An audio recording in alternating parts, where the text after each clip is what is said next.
So very good morning everyone.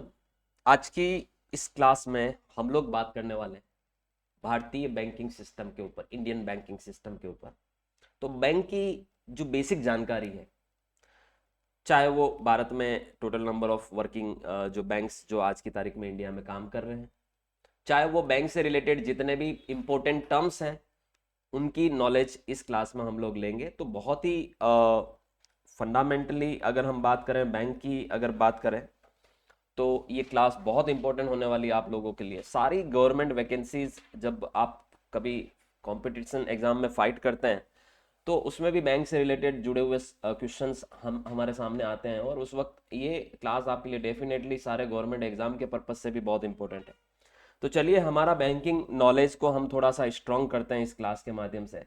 तो सबसे पहले हम इस पे बात करेंगे कि व्हाट इज बैंक बेसिकली। तो इंडियन बैंकिंग सिस्टम की अगर मैं बात करूं, तो आज की तारीख में पूरी दुनिया में सबसे पावरफुल अगर कोई इंडस्ट्री है तो भारतीय बैंकिंग सिस्टम है। और इंडिया में जिस तरीके से बैंकिंग हैबिट्स ग्रो हुई है पिछले कुछ सालों में, जिस तरीके से मोदी जी जब 2014 में इलेक्ट होकर आए और उन्होंने जनधन खाते खुलवाए और लगभग 40 करोड़ से ज़्यादा लोगों ने अपने बैंक अकाउंट्स ओपन करवाए, और आज की तारीख में हम सभी लोग जो डिजिटल बैंकिंग का यूज़ कर रहे हैं, जिस तरीके से यूपीआई ट्रांजैक्शन में पूरे वर्ल्ड में इंडिया सबसे ऊपर है, तो कहीं ना कहीं ये एकदम से इंडिकेशन है कि ये जो बैंक्स हैं हमारी इकोनॉमी के सबसे महत्वपूर्ण पहिए हैं। और जिस तरीके से भारतीय बैंकिंग सिस्टम ग्रो किया है, और जिस तरीके से इंडिया में बैंकिंग सिस्टम आज की तारीख में लगभग 1,30,000 से भी ज़्यादा इंडियन बैंकिंग सिस्टम की ब्रांचेज हैं, जो rural sector, semi urban sector और अर्बन सेक्टर में है। तो ये हमें डेफिनेटली पता होना चाहिए कि बैंकिंग क्या है basically, which type of services offered by the banks, and आज की जो आधुनिक बैंकिंग है, मॉडर्न बैंकिंग है, डिजिटल बैंकिंग है, उससे रिलेटेड जितने भी टर्म्स हैं, वो सब चीज़ें मैं आपको इस क्लास में क्लियर करवाने वाला हूँ। तो सबसे पहले हम लोग बात करेंगे। सबसे पहले देखिए, बैंकिंग टर्म्स को समझने से पहले ये जो इतनी बड़ी इंडस्ट्री है इंडिया में, बैंकिंग इंडस्ट्री, इसको हमें जानना बहुत ज़रूरी है। तो थोड़ा सा मैं आपको इस आगे बढ़ने से पहले और सारे बैंकिंग टर्म्स को डिस्कस करने से पहले थोड़े से नंबर्स, आंकड़े आपके सामने रखना चाहूंगा। एक चीज ध्यान रखिएगा, आपने ये नाम जरूर सुना होगा, रिजर्व बैंक ऑफ इंडिया। तो भारत में आरबीआई एक्ट बना हुआ है, याद रखिएगा, 1934, याद रखिएगा। तो आरबीआई क्या करता है, बैंकों को लाइसेंस देता है समय समय पे।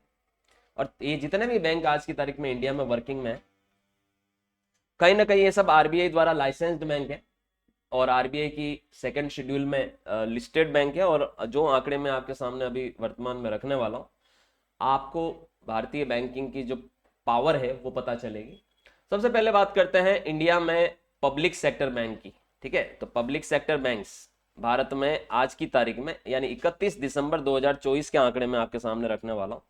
भारत में टोटल मिलाकर जो पब्लिक सेक्टर बैंक्स हैं, वो टोटल अभी वर्तमान में 12 पब्लिक सेक्टर बैंक्स वर्किंग है। SBI, bank of Baroda, PNB जैसे बैंक्स पब्लिक सेक्टर बैंक्स है। सेंट्रल बैंक ऑफ इंडिया जैसे बैंक्स पब्लिक सेक्टर बैंक्स है। 12 पब्लिक सेक्टर बैंक्स है इंडिया में। एसबीआई सबसे बिगेस्ट बैंक है उनमें से, और एसबीआई एकमात्र ऐसा बैंक है जिसकी सबसे ज्यादा ब्रांचेज है पूरे भारत में। 22,000 से ज्यादा ब्रांचेज एसबीआई की भारत में। ऑलराइट, प्राइवेट सेक्टर बैंक्स की अगर हम बात करें, तो H D F C one of the biggest private sector bank. तो ICICI bank, Axis bank, H D F C bank, ये सब प्राइवेट सेक्टर बैंक्स हैं। तो प्राइवेट सेक्टर बैंक्स इंडिया में टोटल मिलाकर अभी वर्तमान में 21 वर्किंग में है। और एच डी एफ सी भारत का सबसे रिचेस्ट बैंक माना जाता है, क्योंकि लगभग 12.5 लाख करोड़ से ज्यादा market capital H D F C की। और उसके बाद जो नंबर आता है वो एसबीआई का आता है, जिसकी लगभग 6.25 लाख करोड़ की कैपिटल है। तो आप समझ लीजिए एच डी एफ सी के आसपास भी कोई नहीं है अगर पूंजी के मामले में हम बात करें तो। नंबर ऑफ ब्रांचेस के मामले में एसबीआई है। एसबीआई का सक्सेस का कारण यह भी है कि SBI is the representative of RBI, यानी आरबीआई की सारी पॉलिसी एसबीआई के जरिए आती है, और गवर्नमेंट बैंक कहते हैं हम एसबीआई को बेसिकली। और काफी पुराना बैंक भी है। आज का जो एसबीआई, किसी जमाने में वो इंपेरियल बैंक ऑफ इंडिया हुआ करता था, और उससे पहले वो भारत के जो टॉप 3 प्रेसिडेंसी बैंक्स थे वो हुआ करता था। और आज एसबीआई हम कह सकते हैं कि बिगेस्ट बैंक है इंडिया का, अगर नंबर ऑफ ब्रांचेस के मामले में बात करें तो। कैपिटल के मामले में एचडीएफसी बैंक है। प्राइवेट बैंक्स की बात करें तो 21 प्राइवेट बैंक्स हैं। और अगर विदेशी बैंक की बात करें, हम फॉरेन बैंक्स की बात करें, तो ये भी कहीं पीछे नहीं है, याद रखिएगा। भारत में ऑलमोस्ट सारे देशों के बैंक वर्किंग में हैं, बड़े बड़े शहरों में, महानगरों में आपको इनकी ब्रांचेस नजर आती हैं। तो लगभग 45 से ज़्यादा बैंक्स इंडिया में वर्किंग में हैं। और स्मॉल फाइनेंस बैंक्स भी बहुत सारे हैं, जैसे अभी एक एक बड़ा पॉपुलर नाम सामने आता है, एयू स्मॉल फाइनेंस बैंक। तो स्मॉल फाइनेंस बैंक की अगर हम बात करें, एसएफबीज की बात करें, तो ये 12 बैंक्स वर्किंग में हैं। और बहुत सारे रीजनल रूरल बैंक्स भी इंडिया में वर्किंग में हैं, जिनको हम कहते हैं आरआरबीज, याद रखिएगा। तो 43 आरआरबीज इंडिया में वर्किंग में हैं। और पेमेंट बैंक्स भी आज की तारीख में, जैसे एयरटेल पेमेंट बैंक हो गया, है ना, अभी रिसेंटली जैसे पेटीएम का भी पेमेंट बैंक हुआ करता था। तो पेमेंट बैंक्स भी इंडिया में वर्किंग में आज की तारीख में, जिनको हम पीबीज कहते हैं, याद रखिएगा शॉर्ट में। तो पेमेंट बैंक की अगर मैं बात करूं तो total number of 6 payment banks till दिसंबर 31 दिसंबर 2024 तक के आंकड़े हैं ये। और अगर हम पेमेंट बैंक्स के बाद बात करें तो local area banks, LABs, local area banks की बात करें तो भारत में 2 एलएबीज हैं। यानी अगर मैं टोटल नंबर ऑफ बैंक्स की बात करूं जो आरबीआई की सेकंड शेड्यूल में है, वो 141 बैंक से, याद रखिएगा, जो आरबीआई की सेकंड शेड्यूल के अंतर्गत आज की तारीख में इंडिया में वर्किंग में। इन 141 में से 137 बैंक तो स्केड्यूल्ड बैंक है, याद रखिएगा, जो आरबीआई की स्केड्यूल्ड में है। ऑलराइट, तो ये स्केड्यूल्ड बैंक कहलाते हैं। और इनमें से 4 बैंक ऐसे भी हैं जो नॉन स्केड्यूल्ड बैंक है, याद रखिएगा। तो अगर हम इनकी बात करें तो आप समझ लीजिए लगभग 150 से ज़्यादा बैंक्स भारत में वर्किंग में, और सारे बैंक्स अलग अलग प्रकार के। कोई प्राइवेट बैंक है तो कोई पब्लिक बैंक है, कोई फॉरेन बैंक है तो कोई स्मॉल फाइनेंस बैंक है, तो कोई पेमेंट बैंक है, कोई रीजनल रूरल बैंक, राइट। और यहां पर जाके मामला खत्म नहीं होता है, याद रखिएगा। ये जो बैंक्स हैं, आप ये मान के चलिए, इन बैंकों की भारत में अगर मैं शाखाओं की बात करूं तो आपको बड़ा आश्चर्य होगा कि रूरल सेक्टर में, याद रखिएगा, इन बैंक के रूरल सेक्टर में इंडिया में, याद रखिएगा, रूरल एरियाज, क्योंकि भारत की आपने भी सुना होगा कि मैक्सिमम आबादी किधर रहती है, गांवों में रहती है। तो ऑलमोस्ट रूरल एरिया में इन बैंकों की 55,000 से ज़्यादा ब्रांचेज हैं, ठीक है। तो ज़्यादातर ये बैंक्स जो हैं रूरल एरियाज में काम करते हैं, और ज़्यादातर रूरल एरियाज में आरआरबीज होते हैं, ठीक है ना। और ये पब्लिक सेक्टर बैंक्स जैसे एसबीआई जैसे बैंकों की ब्रांचेज आपको मिल जाएगी वहाँ पर। तो रूरल एरियाज में ज़्यादा बड़े बैंक्स या फॉरेन बैंक्स तो अपनी ब्रांचेज नहीं खोलते हैं, बेसिकली फॉरेन बैंक्स तो नहीं खोलते हैं, क्योंकि फॉरेन बैंक्स को चाहिए होता है बिजनेस, और बिजनेस कहाँ से मिलता है उनको, अर्बन एरिया से मिलता है। तो रूरल एरिया में बहुत ज़्यादा ब्रांचेस हैं हमारे देश के अंदर। अगर हम नंबर ऑफ ब्रांचेस की बात करें, सेमी अर्बन एरिया, जो छोटे छोटे कस्बे होते हैं, छोटे छोटे शहर होते हैं, तो उनको हम सेमी अर्बन एरियाज कहते हैं। तो ऑलमोस्ट सेमी अर्बन एरियाज में भी इनकी अच्छी पकड़ है बैंकों की, और 45,000 से ज़्यादा ब्रांचेस सेमी अर्बन एरिया में है। और जो अर्बन एरिया है, जो नगर, महानगर, बड़े शहर जो होते हैं, उनमें भी लगभग 29,000 से ज़्यादा ब्रांचेज इंडिया में हैं। यानी अगर आप इन सब को जोड़ेंगे तो लगभग 1,30,000 के आसपास फिगर आएगा आपका, कि टोटल दिसंबर 2024 तक के आंकड़े, ये नंबर ऑफ ब्रांचेज हैं, आप समझ लीजिए, इन 141 बैंकों की। ऑलराइट, तो ये अगर ब्रांचेस की मैं बात करूं तो इतनी ज़्यादा ब्रांचेस हमारे देश में बैंकों की मौजूद है। ऑलराइट, अच्छा, सिर्फ यहाँ लिस्ट खत्म नहीं होती, आप समझिए, लिस्ट अभी आपकी बड़ी ज़्यादा है, क्योंकि ये सारे वो बैंक्स हैं जो आरबीआई के स्केड्यूल्ड बैंक कहलाते हैं। कई सारे ऐसे बैंक्स होते हैं जो स्मॉल लेवल पर काम करते हैं, ठीक है। तो उसमें जैसे स्टेट कोऑपरेटिव बैंक्स हो गया, ठीक है। तो स्टेट कोऑपरेटिव बैंक्स भी भारत में बहुत सारे हैं जो राज्य स्तर पर वर्किंग में हैं, कोऑपरेटिव बैंक्स हैं, ठीक है। और आप इनको कस्बों में, छोटे छोटे डिस्ट्रिक्ट में, सिटीज़ में आपको इनकी ब्रांचेज मिल जाएगी। तो 34 स्टेट कोऑपरेटिव बैंक से, एससीबी कहते हैं इनको हम।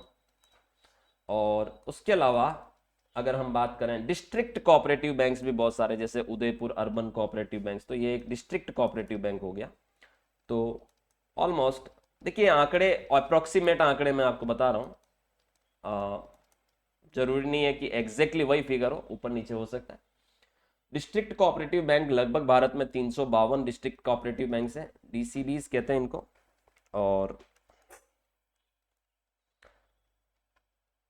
इसके अलावा अगर हम बात करें तो स्केड्यूल्ड अर्बन कोऑपरेटिव बैंक्स भी मार्केट में है। स्केड्यूल्ड अर्बन कोऑपरेटिव बैंक्स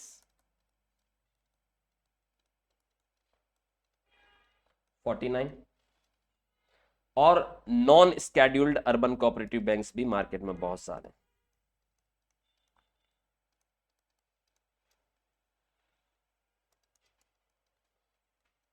ये लगभग 1420 बैंक्स ये वर्किंग में। तो आप समझ सकते हैं कि एक लंबा चौड़ा नंबरिंग्स हैं या लंबे चौड़े नंबर्स हैं यहाँ पर। अगर हम बैंकों की बात करें तो बैंकों का कारोबार जो है वो मतलब ऐसा शहरों से भी मिल रहा है, सेमी अर्बन एरिया से भी मिल रहा है, गांवों से भी मिल रहा है। किसी को मकान की जरूरत है, होम लोन ले रहा है बैंक से। किसी को कार खरीदना है तो वो व्हीकल लोन, कार लोन ले रहा है। कोई ऑटोमोबाइल लोन ले रहा है। कोई कंज्यूमर ड्यूरेबल चीजें, अपने घर की चीजें खरीदनी है तो उसके लिए कंज्यूमर लोन आपको मिल रहे हैं। कोई गोल्ड लोन ले रहा है, कोई पर्सनल लोन ले रहा है, कोई एजुकेशन लोन ले रहा है, कोई एग्रीकल्चरल लोन ले रहा है, कोई बिजनेस लोन ले रहा है। तो सबके मकसद क्या है, अलग अलग है। और सभी लोग बैंकों की अलग अलग तरीके की सर्विसेज को कहीं ना कहीं हम लोग यूज करते हैं। और ये जो बैंकिंग सर्विसेज है, एक समय डोर टू डोर मतलब बैंकिंग सर्विसेज थी, वो ब्रांच सिस्टम पर आधारित थी। लेकिन आज की तारीख में आप समझिए कि आज की तारीख में पूरी तरह से सारे बैंक्स डिजिटल प्लेटफॉर्म पर आ चुके हैं और उनकी सर्विसेज आपको डिजिटली मिलने लग गई है। इसलिए आज की तारीख में हम लोग ज्यादातर बहुत रेयर केस में बैंक की ब्रांच में जाते हैं कोई काम के लिए। हमारा सारा काम ब्रांच में जाए बगैर ही अपने स्मार्टफोन से या अपने लैपटॉप से ही हो जाता है। हम लोग मोबाइल बैंकिंग यूज कर रहे हैं, हम लोग एसएमएस बैंकिंग यूज कर रहे हैं, हम लोग इंटरनेट बैंकिंग यूज कर रहे हैं, हम लोग यूपीआई जैसी प्लेटफॉर्म पर काम कर रहे हैं। तो हमें बैंक में जाने की जरूरत ही नहीं पड़ती, हमारे सारे काम क्या हो जाते हैं। बैंक ने हमें एक तरह से कैशलेस बना दिया। क्या बना दिया? जेब में वॉलेट लेके नहीं घूमते हैं आज की तारीख में हम। तो ये भविष्य में आप आज से 5 साल बाद 2030 की बैंकिंग सिस्टम और बहुत ज़्यादा अपग्रेडेड हो जाएगी। तो ये सब चीज़ें जो है वो अब समय के साथ साथ होने वाली है। तो आज की जो क्लास है उस पर मैं थोड़ी बैंक की जो टर्म्स है उस पर डिस्कस करूंगा। तो चलिए एक एक करके हम लोग इसको डिस्कस करते हैं। सबसे पहला बैंकिंग रिलेटेड टर्म होता है एटीएम। एटीएम याद है? अब आप बोलोगे सर कैसी बातें कर रहे हो, याद क्यों नहीं है? एटीएम का फुल फॉर्म क्या होता है? Automated teller machine, right. देखिए नेट बैंकिंग वगैरह अब आ गई है, यूपीआई सिस्टम अब आ गया है। एक टाइम हम लोग क्या करते थे, पैसा निकालने के लिए किधर जाते थे? उस मशीन पे जाते थे, एटीएम मशीन पे जाते थे, याद रखिए, जाते थे। और अपन वहां से अपना मनी विड्रॉ करते थे और जाके फिर हम जो वेंडर्स होते थे, दुकानदार होते थे, उनको वो कैश का पेमेंट करते थे जहां हमें जरूरत होती थी। अभी आज की तारीख में अगर मैं गिनूंगा ना, आपको भी पूछूंगा आप में से कितने लोग एटीएम पे जाते, तो शायद ही कोई बोलेगा कि मैं जाता हूं। एटीएम पे जाते हैं हम लोग जब हम कोई कार्ड, जैसे डेबिट कार्ड लिया हमने, उसकी पिन एक्टिवेट करनी है तो हो सकता है हम एटीएम पे जाएं। अदरवाइज हम एटीएम पे मनी विड्रॉ करने या डिपॉजिट करने नहीं जाते हैं बेसिकली। तो एटीएम जो है वो अब धीरे धीरे अब आप बोलोगे कि सर अगर आप एटीएम को यूज नहीं कर रहे हैं, अगर आप बोलोगे आप एटीएम को यूज नहीं कर रहे हैं तो क्या कर रहे हो, तो मैं बताऊंगा कि हम लोग आज की तारीख में बैंकिंग ट्रांजेक्शन बिना एटीएम के भी क्या कर रहे हैं। मत खोलो। बिना एटीएम के भी हम लोग बैंकिंग ट्रांजैक्शन एग्जीक्यूट कर रहे हैं। लेकिन आज भी अगर हम बैंकों के एटीएम्स की बात करें तो देखिए बैंकों के एक तो होते हैं ऑन साइट एटीएम,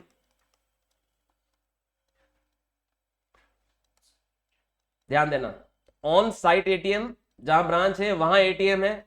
तो लगभग 1,26,772 एटीएम आपके ऑन साइट एटीएम है। एंड ये आंकड़ा है जून 2024 तक का। दूसरे होते हैं माइक्रो एटीएम,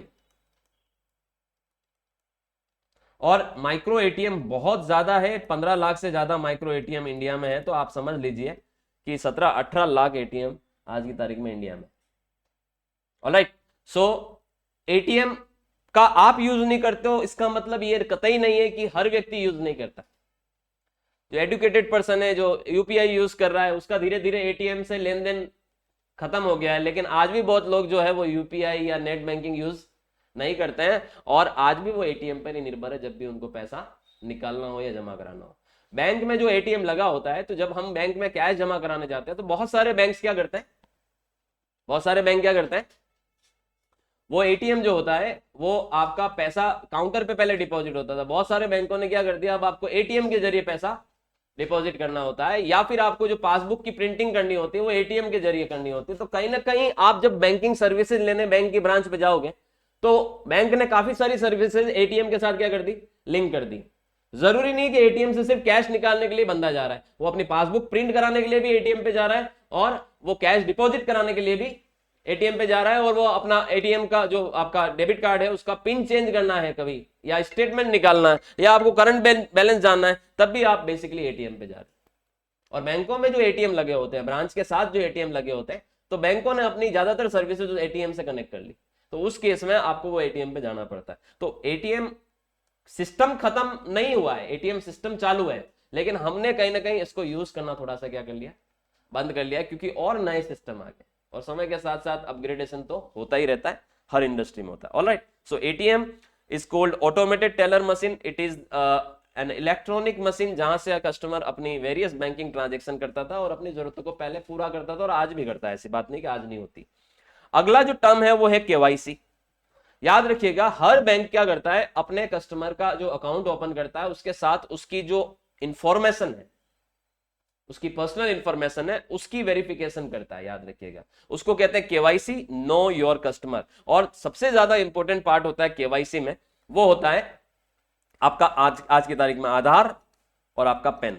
आधार और PAN is the very very important part of KYC. याद रखिएगा, Aadhaar and PAN is the very very important part of KYC, because कोई भी बैंक में जब आप अकाउंट खोलोगे, बैंक आपसे इन डॉक्यूमेंट के बिना अकाउंट खोलेगा नहीं। और दूसरी बात यह है कि अगर अकाउंट ओपन भी करवाया आपने, तो समय समय पे बैंक आपका केवाईसी अपडेट करने के लिए आपको मैसेज करता है, ताकि किसी भी तरीके का फाइनेंशियल फ्रॉड ना हो आपके साथ, किसी भी तरीके का एक तरह से कस्टमर बैंक में एक गलत डॉक्यूमेंट प्रेजेंट करके अकाउंट खोल के मनी लॉन्ड्रिंग या किसी और की आइडेंटिटी को चुरा कर वो बैंकिंग ट्रांजेक्शन करे और हमारे देश की सरकारों को या हमारे देश के टैक्स डिपार्टमेंट को चुना लगा ले।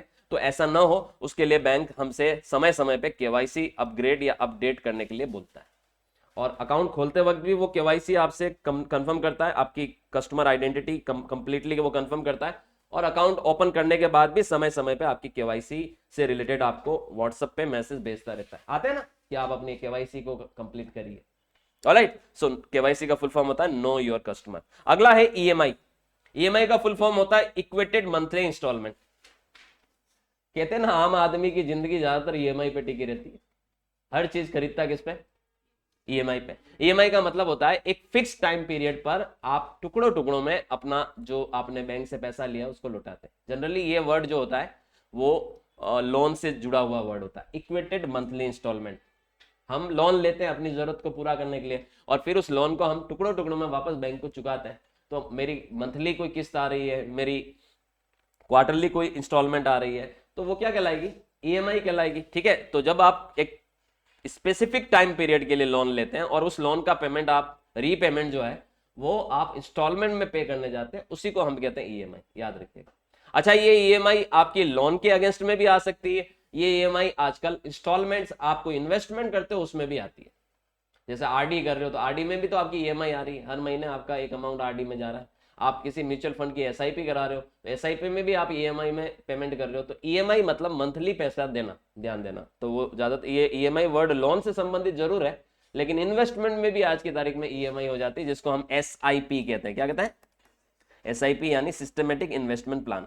याद रखिएगा, इंस्टॉलमेंट में जो इन्वेस्टमेंट किया जाता है उसको हम एसआईपी कहते हैं, और इंस्टॉलमेंट में लोन का जो भुगतान किया जाता है, चाहे वो होम लोन हो, कार लोन हो या पर्सनल लोन हो, उसको हम ईएमआई कहते हैं। याद, ऑलराइट, आगे बढ़ते हैं। अगला जो टर्म है वो है एनईएफटी। देखिए, तीन ऐसे टर्म्स होते हैं जिनको आपको समझना होगा। तीनों टर्म्स के बारे में मैं बता देता हूं। एक टर्म होता है एनईएफटी, एक टर्म होता है आरटीजीएस, और एक टर्म होता है आईएमपीएस। ये तीनों टर्म आपस में जुड़े हुए होते हैं। आज की तारीख में हम लोग सारे ट्रांजैक्शन डिजिटली करते हैं। तो जब आप डिजिटल ट्रांसफर करते हो, ऑनलाइन ट्रांसफर करते हो किसी को भी पैसा, जैसे मेरे को मेरे बच्चे की फीस भरनी, या किसी को कोई किसी व्यक्ति को पैसा देना है, या आपको कोई बड़ा अमाउंट एफडी वगैरह कराना है, या आपको कोई टैक्स का पेमेंट करना है, जीएसटी का पेमेंट करना है, इनकम टैक्स का पेमेंट करना है, ठीक है। तो ये जो एनईएफटी, आरटीजीएस और आईएमपीएस, ये बैंक आपको ऑनलाइन ट्रांसफर फैसिलिटी देता है। तो ये तीनों ही ऑनलाइन ट्रांसफर फैसिलिटी होता है। एनईएफटी का मतलब होता है national electronic fund transfer, RTGS का मतलब होता है रियल टाइम ग्रॉस सेटलमेंट, और आईएमपीएस का मतलब होता है इमीडिएट पेमेंट सर्विस। याद रखिए, आईएमपीएस का क्या मतलब होता है? Immediate payment service. National electronic fund transfer, real time gross settlement और इमीडिएट पेमेंट सर्विस, ये तीनों आप इंटरनेट बैंकिंग या नेट बैंकिंग से जब आप पैसा एक अकाउंट से दूसरे अकाउंट में ट्रांसफर करते हो ऑनलाइन, तो ये तीनों फैसिलिटीज बैंक आपको देता है। एनईएफटी, आप एक सिंगल ट्रांजेक्शन की 10 लाख रुपए तक की लिमिट होती है, हर चीज की लिमिट है यहां पर। तो 10 लाख रुपए तक की आप एनईएफटी करा सकते हैं, ध्यान देना, 10 लाख रुपए तक का एनईएफटी करा सकते हैं। आरटीजीएस जो होता है वो 2 लाख रुपए से ऊपर आप आरटीजीएस करा सकते हैं, और 2 लाख से लगाकर कोई अपर लिमिट नहीं है, नो अपर लिमिट, याद रखिएगा आरटीजीएस के केस में। तो 2 लाख से ऊपर अगर आपको किसी को भी पैसा ट्रांसफर करना है तो आप आरटीजीएस करा सकते हैं, ऊपर कोई लिमिट नहीं है। सोचिए अगर आपको 2 करोड़ रुपए किसी को भेजने तो आरटीजीएस करना पड़ेगा। और जो आईएमपीएस होता है वो उसकी जो लिमिट होती है वो 2 लाख से लगाकर 5 लाख तक होती है। तो आप 2 से 5 लाख तक या तो एनईएफटी से या आईएमपीएस से आप पैसा ट्रांसफर करिए, और 2 लाख से ऊपर पे आप आरटीजीएस से पैसा ट्रांसफर करिए। तीनों इंस्ट्रूमेंट जो होते हैं वो बैंक के इंस्ट्रूमेंट होते हैं। आज की तारीख में तीनों 24/7, यानी 7 दिन सप्ताह में बैंक बंद है तो क्या हुआ, पैसा नहीं रुकने वाला, आपका पैसा आप किसी को भेज सकते हो। तो 24/7 ये सर्विसेज आप बैंक के ले सकते हो, और ज्यादातर ये सारी सर्विसेज आज की तारीख में बैंक आपको फ्री ऑफ कॉस्ट ऑफर करने लग गया। एक समय था जब इनके लिए बैंक चार्ज लेता था, आज की तारीख में बैंक आपको एक तरह से ये सर्विसेज आपके अकाउंट से रिलेटेड या लिंक्ड है सर्विसेज है, तो ये आपको बिना किसी कॉस्ट के ये सर्विसेज देता है। तो ये तीनों एक तरह से ऑनलाइन किसी को पैसा ट्रांसफर करना हो, ऑनलाइन मनी ट्रांसफर करना हो, तो तीनों सिस्टम आपके काम आते हैं। ऑलराइट, इसमें आप एनईएफटी, आरटीजीएस और आईएमपीएस के जरिए जब पैसा ट्रांसफर करते हैं तो सामने वाला जो अकाउंट होल्डर होता है उसका आपको अकाउंट नंबर लेना होता है। तो आपको पैसा भेजने के लिए क्या चाहिए होता है? एक तो अकाउंट नंबर चाहिए होता है, और दूसरा आपको उस ब्रांच का आईएफएससी कोड चाहिए होता है। क्या चाहिए होता है? आईएफएससी कोड चाहिए, याद रखिए, समझ रहे हो? तो ये अगर आपने कोड सामने वाले को पूछा, हर ब्रांच का आईएफएससी कोड होता है, तो उसका अकाउंट नंबर और आईएफएससी कोड आपके पास है तो आप इजीली उसको मनी ट्रांसफर कर सकते हैं एक अकाउंट से दूसरे अकाउंट, याद रखिएगा। So what is IFSC code? IFSC code होता है इंडियन फाइनेंशियल सिस्टम कोड, याद रखिएगा। हर ब्रांच का अपना आईएफएससी कोड होता है। तो अगर आपको ऑनलाइन मनी ट्रांसफर करना है from one account to other account, तो इधर आप एनईएफटी यूज करिए या आरटीजीएस यूज करिए या आईएमपीएस यूज करिए, और ये तीनों की यूज करते वक्त सामने वाले से, अकाउंट होल्डर से, आपको उसका अकाउंट नंबर और आईएफएससी कोड ले लीजिए, काम हो जाएगा। आप पैसे उसके अकाउंट में ट्रांसफर कर सकते हैं बिना चेक के। पहले क्या होता था एक जमाने में कि आदमी को दूसरे को पैसा देना होता था, तो वो पहला वाला बंदा चेक बना के देता था उसको, और वो दूसरा वाला अपने बैंक में जाके जमा कराता था, और उसके फिर अकाउंट पे ही चेक होता था, तो अकाउंट टू अकाउंट ट्रांसफर होता था। और अगर बियरर चेक होता था तो वो सामने वाला बैंक में ले जाके देता था और बैंक उसको कैश दे देती।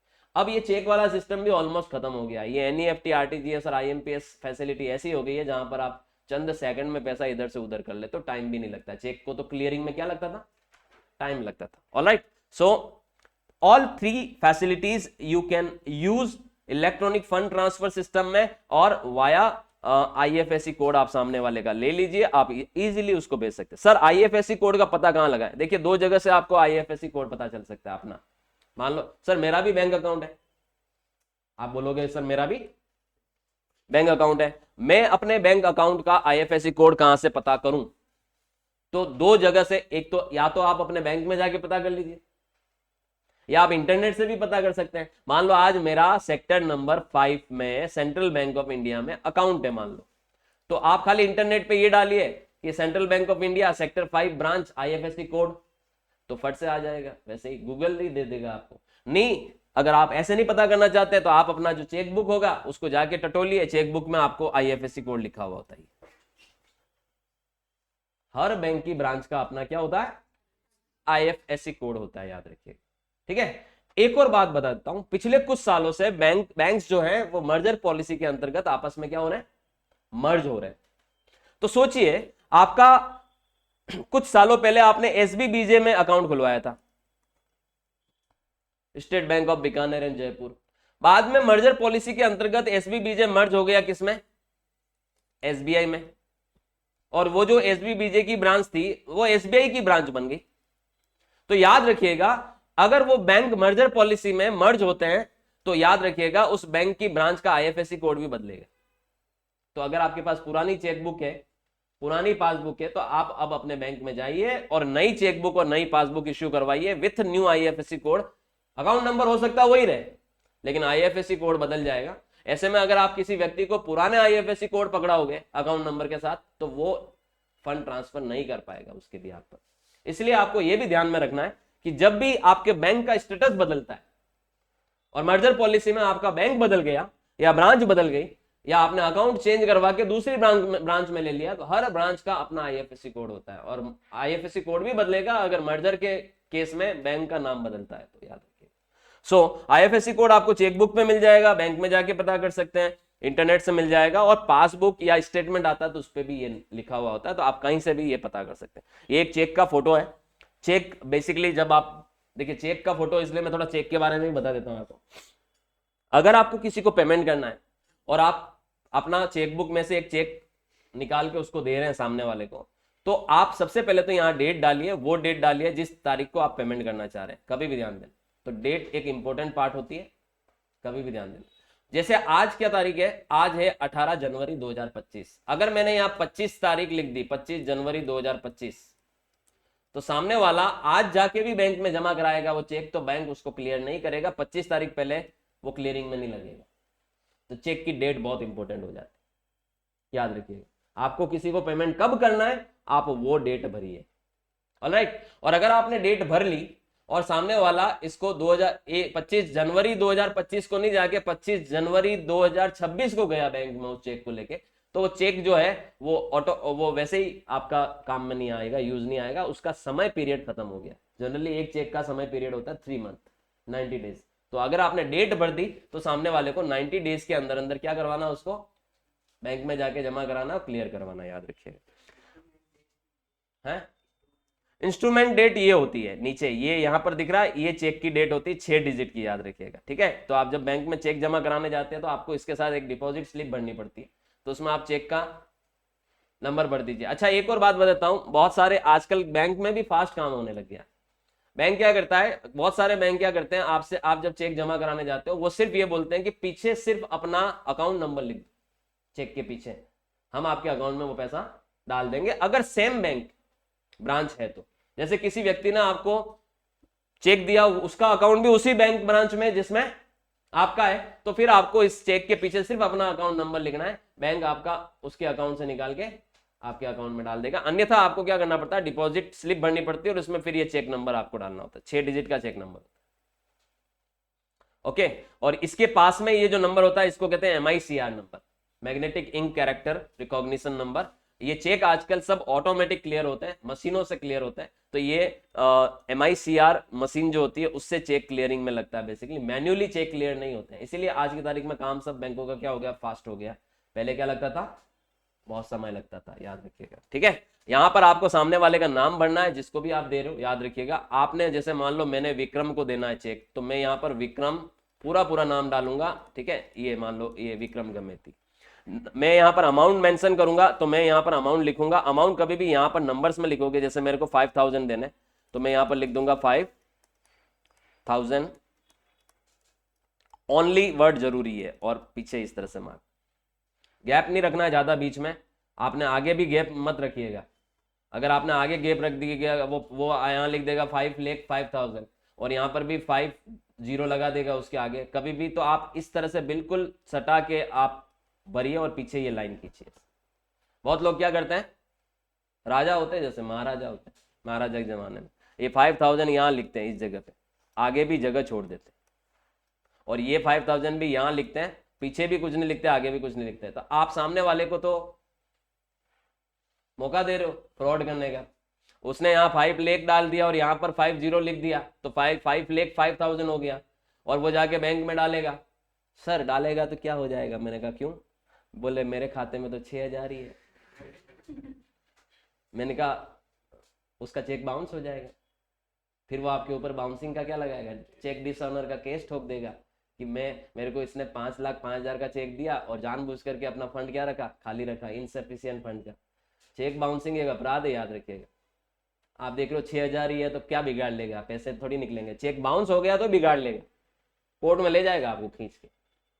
तो इस वजह से थोड़ा चेक भरने में सावधानी रखनी होती है। और चेक आजकल अकाउंट नंबर ऑटोमेटिक प्रिंटेड आते हैं, आजकल सारे चेक सीडीएस सिस्टम से आते हैं, तो ये प्रिंटेड आते हैं और आपका नाम वाम सब प्रिंट आता है। आपको यहाँ पर सिग्नेचर करने होते हैं, सिग्नेचर भी वही रखने जो आपके अकाउंट में होते हैं, ध्यान देना, ठीक है। और कभी भी अकाउंट पे ही चेक दो, आपको लगता है कि यार ये चेक विक्रम के अकाउंट में जाना चाहिए, तो आप यहां पर 2 पैरेलल लाइन खींच के अकाउंट पे लिख दो बीच में, तो विक्रम उसे कैश में कन्वर्ट नहीं करा सकता है, यानी विक्रम बैंक में जाके कैश निकलवा ले, ऐसा नहीं होगा। वो आपके अकाउंट से विक्रम के अकाउंट में जाएगा। और एक चीज और होती है कि विक्रम से मिसप्लेस हो गया, मान लो कहीं ऑटो में बैठ के जा रहा था, चेक गुम गया, कोई और व्यक्ति के लिए चेक काम का ही नहीं है, मान लो ये मिला कैलाश को, कैलाश के लिए काम का ही नहीं है, क्योंकि ये चेक जाएगा विक्रम गमेती नाम के अकाउंट में ही। तो या तो कैलाश विक्रम गमेती नाम का अकाउंट खुलवाए, उसके लिए वापस वही केवाईसी वाला प्रक्रिया करना पड़ता है, तो वो इसके पास उस नाम के कोई डॉक्यूमेंट होंगे ही नहीं, तो वो एक मुश्किल प्रक्रिया हो जाती है। हाँ, ये आपके लिए जरूर मुसीबत तब बन जाएगा जब आपने किसी का नाम नहीं लिखा और यहां सेल्फ लिख दिया और यहां कोई लाइन नहीं डाली, तो ये फिर जैसे कैश काम करता है ना, वैसे ही काम करेगा। जिसको हत्या चढ़ गया वो जाएगा उस ब्रांच में और जाके कन्वर्ट करवा देगा कैश में। याद रखिए, सेल्फ का चेक, बियरर चेक जो होता है वो कैश की तरह ट्रीट किया जाता है। बंदा लेके जाएगा, प्रेजेंट करेगा बैंक में, बैंक उसको क्या निकाल के दे देगा, पैसे निकाल के दे देगा। तो वो जरूर रिस्की होता है, इसलिए कभी भी चेक जो है, आप किसी को भी चेक से पेमेंट करो तो ज्यादा बेटर रहेगा अकाउंट पे ही चेक से पेमेंट करो, ताकि एक तो उसी व्यक्ति के अकाउंट में जाए और एक अगर उससे मिसप्लेस भी हो जाए तो उस चेक का कोई दुरुपयोग ना कर सके। ऑलराइट, अब आगे बढ़ते हैं और भी चीजों पे बातें करते हैं। अभी मैं माइकर के बारे में बता रहा था, तो ये MICR कोड होता है, तो मैग्नेटिक इंक कैरेक्टर रिकॉग्निशन, और ये टेक्नोलॉजी से आज की तारीख में बैंक में चेक प्रोसेसिंग फास्ट होने लग गई है। और जो ये बिल्कुल किसी भी चेक के बॉटम में लिखा होता है, बिल्कुल अलग तरीके से आपका ये प्रिंटेड होता है, चेक नंबर भी ऑलमोस्ट इसी तरह से प्रिंटेड होता है। तो ये बहुत इंपॉर्टेंट होता है, अकाउंट नंबर और माइकर नंबर याद रखिएगा। Alright, MICR number. आगे बढ़ते हैं, एक और नंबर होता है, जैसे अपने यहाँ इंडिया में किसी को भी इलेक्ट्रॉनिक फंड ट्रांसफर करना होता है तो हम IFSC कोड सामने वाले से पूछते हैं, लेकिन जब आप किसी को विदेश में पैसा भेजना है तो आपको स्विफ्ट कोड इश्यू करवाने पड़ते हैं। क्या इश्यू करवाने पड़ते हैं? स्विफ्ट कोड इश्यू करवाने पड़ते हैं। याद रखिएगा, किसी को भी आपको फॉरेन में पैसा भेजना है तो स्विफ्ट कोड इस्तेमाल किए जाते हैं। और ये जो IFSC कोड होते हैं, ये अल्फा न्यूमेरिक का कॉम्बिनेशन होता है। IFSC कोड की बारे में बात कर रहा हूं, ठीक है। जो स्विफ्ट कोड होते हैं, याद रखिएगा, अगर स्विफ्ट का मतलब होता है society for world wide inter bank financial telecommunication, याद रखिएगा। तो ये अगर आपको ग्लोबली ट्रांजेक्शन करने हो, एक देश से दूसरे देश में फंड ट्रांसफर करने हो, तो स्विफ्ट कोड आपको अपने बैंक से इश्यू करवाने पड़ते हैं। ऑलमोस्ट स्विफ्ट कोड आपको मैंने फोटो दे रखा है, इस तरीके का स्विफ्ट कोड होता है, जिसमें कंट्री कोड होता है, ब्रांच का कोड होता है, बैंक का कोड होता है और लोकेशन कोड होता है, जिससे आप पैसा एक अकाउंट से दूसरे अकाउंट में फाइनेंशियल ट्रांजेक्शन कर सकते हो। इंटरनेशनल फाइनेंशियल ट्रांजेक्शन करने के लिए स्विफ्ट कोड का इस्तेमाल किया जाता है। ऑलराइट, आगे बढ़ते हैं। अगला जो एब्रीविएशन है वो है ECS, इलेक्ट्रॉनिक क्लियरिंग सर्विसेज। देखिए, जब से ECS सिस्टम आया है, मैं आपको इसका एक एग्जांपल बताता हूं। आज से कई सालों पहले, कुछ सालों पहले, जब आप मान लो कोई मोटरसाइकिल खरीदने किसी ऑटोमोबाइल शोरूम में जाते थे, सुनना ध्यान से, तो वो शोरूम वाला आप कोई मोटरसाइकिल पसंद कर देते थे। मान लो वो मोटरसाइकिल 70,000 की थी, शोरूम वाला आपको बोलता था सर पैसे कैसे दोगे, आप बोलोगे कि मेरे पास 10,000 है, बाकी मैं लोन करवाना चाहता हूं। तो शोरूम वाला फिर आपको अपनी स्कीमें बताता था, वो फाइनेंस वाला, कि इतना पैसा आपको शुरू में देना डाउन पेमेंट, इतने का हम आपको फाइनेंस कर देंगे और इतनी आपकी हर महीने की किस्त आएगी, 12 किस्त आएगी, 18 किस्त आएगी, 24 किस्त आएगी, जितनी भी आएगी। राइट, अब मान लो आपने 2 साल की किस्त करवा दी, 24 किस्त है, तो उस वक्त वो फाइनेंस कंपनी वाला आपसे 24 चेक मांगता था। कितने? 24 चेक। आपको 24 चेक उसको काट के अपनी चेकबुक से काट के देने होते थे, और समय पे जैसे जैसे ईएमआई लगती थी वो चेक डाला जाता था बैंक में और वो चेक क्लियर होता था। तो पहले ये सिस्टम हुआ करता था, जब हम ईएमआई में कोई लोन चुकाते थे तो उतने ही चेक हमें सामने वाले लेंडर को देने पड़ते थे जितना हम ईएमआई हमें पे करना है। लेकिन आज की तारीख में ऐसा नहीं होता। आज की तारीख में हमें चेक देना ही नहीं पड़ता है, और अगर देना भी पड़ता है तो वो हमसे क्रॉस चेक मांगता है या कैंसिल चेक मांगते हैं। खाली एक चेक मांगते हैं, कैंसिल चेक। चेक एक एविडेंस है कि भाई आपकी चेक से आपकी जो कभी आप डिफॉल्टर भी बनते हैं तो उसके ब्याह पर वो बैंक आपसे रिकवरी कर सके। ऑलराइट, तो आज की तारीख में क्या होता है, जैसे 25 तारीख को मेरी किस्त लगती है किसी लोन की, तो 25 तारीख चाहे वो संडे हो चाहे वो कोई नेशनल हॉलीडे हो, वो पैसा कटना ही कटना है। इससे कहते हैं इलेक्ट्रॉनिक क्लियरिंग सर्विसेज। बैंक आज की तारीख में आप जितनी भी बैंक की सर्विसेज हैं वो ईसीएस सिस्टम में पे कर लेते हैं, जहां पर ऑटोमेटिक आपका पैसा कट जाता है। अगर आपने अपने बैंक को बोला कि मेरे एम्प्लॉय को मुझे ऑटोमेटिक हर महीने की 7 तारीख को क्या देनी है, सैलरी देनी है, बैंक आपके अकाउंट से उसके अकाउंट में हर महीने की 7 तारीख को सैलरी ट्रांसफर कर देगा। कौन से सिस्टम से? ईसीएस सिस्टम से। आपने अपने बैंक को बोला कि मुझे हर महीने पेंशन देनी है, ऑटोमेटिक बैंक पेंशन दे देगा। ऑटोमेटिक आपके अकाउंट में डिविडेंड आता है। पहले चेक का डिविडेंड बन गया था, डीडी बन गया था, डिविडेंड का क्या बन गया था ना, एक तरह का डीडी, और वो बैंक में जाके जमा कराना था। आज से कुछ सालों पहले की बात बता रहा हूं। अभी ऐसा कुछ नहीं होता, डायरेक्ट खाते में आता है पैसा, डायरेक्ट खाते से कटता है पैसा। तो चेक वाला जो चेक से जो होने वाले लेन देन थे वो ऑलमोस्ट ईसीएस ने बदल दिया है। अब आपका इलेक्ट्रॉनिकली पैसा ट्रांसफर आप कर सकते हो ईसीएस सिस्टम से, ध्यान देना, ठीक है। एनआरआई कौन होता है बताओ? Non resident Indian. वो भारतीय जो विदेश में चला गया है और अब उसका स्टेटस भारतीय नहीं रहा, ऑर्डिनरी रेसिडेंट नहीं रहा, नॉन रेसिडेंट बन गया, वो एनआरआई। अब बहुत लोग कमाने के लिए जाते हैं, बहुत लोग वहीं बस जाते हैं, बहुत लोग पढ़ाई करने के लिए जाते हैं, लंबा लंबा समय वहीं रहते हैं, तो वो भारत में एनआरआई। एक एनआरआई इंडिया में बैंक अकाउंट खोल सकता है 3 प्रकार के। कितने प्रकार के? देखिए, मैंने आपको इस क्लास के शुरू में ही बोला था कि ये क्लास आपकी जनरल नॉलेज अबाउट बैंकिंग से रिलेटेड है, और ये आपके बैंकिंग नॉलेज को बहुत स्ट्रांग करेगी, और आने वाले समय में आप किसी भी तरह का कॉम्पिटिटिव एग्जाम फाइट करोगे उसमें आपको ये नॉलेज बहुत काम आने वाला है। या फिर आप किसी प्राइवेट बैंक में जॉब करने भी जाओगे तो ये नॉलेज आपका इंटरव्यू में बहुत काम आने वाला है। या आप बैंक के जो एग्जाम्स होते हैं एसबीआई के और ये क्या कहते हैं आईएफबीआई के जो एग्जाम्स होते हैं, या आईबीपीएस के जो एग्जाम्स होते हैं, उसमें भी आपको इंटरव्यू में ये नॉलेज बहुत काम आने वाला है। सो इंपॉर्टेंट है क्लास, लास्ट तक बने रहिए, देखिए। आप ये पर्टिकुलर वीडियो बैंकिंग से रिलेटेड है, लेकिन अगर आप फाइनेंस फील्ड से जुड़े हुए हैं तो ये चैनल आपके लिए डेफिनेटली यूजफुल है। आप इसको सब्सक्राइब करिए, बाकी के वीडियो भी देखिए, और टाइम टू टाइम अपने आप को अपग्रेड करते रहिए। जो एनआरआई होता है इंडिया में 3 तरीके का अकाउंट खुलवा सकता है। एक अकाउंट होता है NRO account, non resident ordinary account. एक अकाउंट होता है NRE account, non resident external account, और एक अकाउंट होता है FCNR account, foreign currency non resident account. अब ये जो 3 तरह के अकाउंट खोल सकता है एक एनआरआई इंडिया में बैंक के अंदर, इन अकाउंट की क्या खासियत होती है आपको मैं बता दूं। एनआरओ अकाउंट जो खुलता है, याद रखिएगा, उसमें जो पैसा आता है विदेश से, जब वो पैसा ट्रांसफर करता है वो इंडियन रुपीज में आप निकाल पाते हो। एनआरई अकाउंट में भी इंडियन रुपीज में निकाल पाते हो। एनआरओ और एनआरई में वो कन्वर्ट होकर आपको किस में मिलता है? डोमेस्टिक करेंसी में मिलता है। तो आता है फॉरेन करेंसी में और मिलता है आपको, तो भारत सरकार को एक तरह से फॉरेन करेंसी रिजर्व बढ़ोतरी हो रही है इससे, इन अकाउंट से।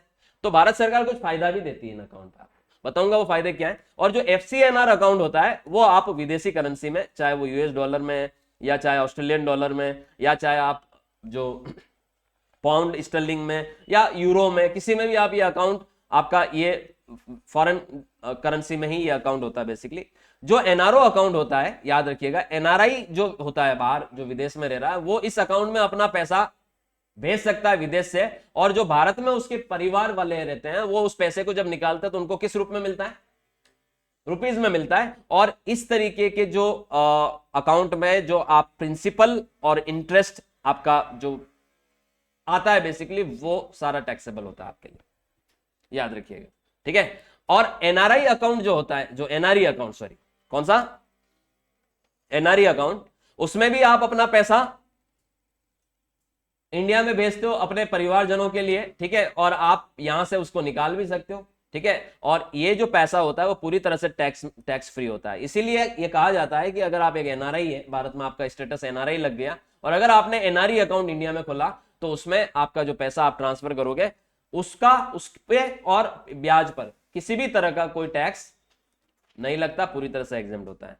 और जो आप एफसीएनआर अकाउंट खुलवाते हो, जैसे हम भारत में टर्म डिपॉजिट्स करवाते हैं, एफडी आरडी खुलवाते हैं, उसी तरह का ये एफडी आरडी जैसा ही होता है, जहां पर आप विदेश से पैसा भेजते हो और आप एक वो पैसा आप यहां पर क्या करते हो, ये ऊपर बताएगी 9 करेंसी में ये आप पैसा ट्रांसफर करते हो, और इसमें आपका वो पैसा डिपॉजिट कर लेते हो आप एक समय के लिए, और इसमें जो आपको ब्याज मिलता है उस पे, उस डिपॉजिट पे, मान लो आपने 5 लाख रुपए जमा इसमें डिपॉजिट है आपका, आपने एक तरह से एफडी बना रखी है इसकी एफसीएनआर अकाउंट में, आपको इस पे मिलने वाला ब्याज पूरी तरह से टैक्स क्या होता है, एग्जेम्प्ट होता है। तो टैक्स बेनिफिट के लिए इस तरीके के अकाउंट बेसिकली खोले जाते हैं। एनआरओ अकाउंट को छोड़ के दोनों अकाउंट आपको टैक्स में क्या दिलाते हैं, छूट दिलाते हैं।